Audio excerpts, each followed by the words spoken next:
Hi, I'm Pastor Joe with Acts, the church that studies in Santa Monica. Today we discussed forgiveness and how it should be accompanied with kindness. We're going to turn to Romans chapter 12 and look at verses 19 through 21. What God wants every Christian to be able to do is to forgive and forgive from deeply within. But that's what we don't want to do.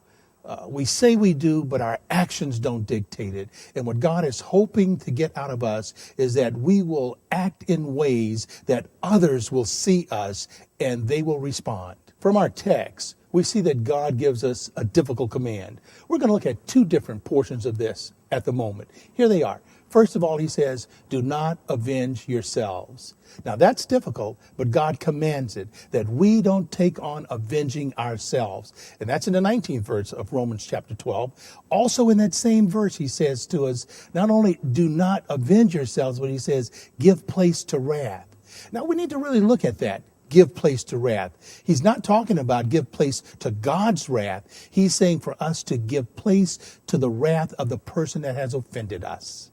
And that's difficult to do. I want to give you some tools to work with that. Follow what God has said in that forgiveness should be accompanied by kindness. There are two things we need to look at here. First of all, and they're both in verse 20 of our text. And here they are.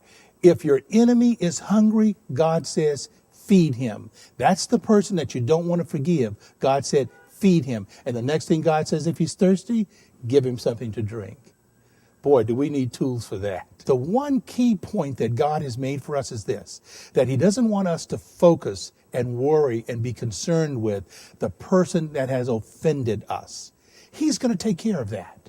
He wants us to be concerned about ourselves. He wants us to look inward and be the true Christian that he has designed us to be. Now look at this final verse. In verse 21, he says, do not be overcome by evil, but overcome evil with good. That's what God wants us to do. Overcome the evil of this world with good. Thanks for joining us today. And you can continue to join us. Either you can come and visit us where we are at 10th and California in the city of Santa Monica, 1015 California Avenue, Santa Monica, California. And we're here every Sunday at 9 a.m. And we're having a great time praising the Lord. Or you can visit our website and get it on a podcast if you can't make it in.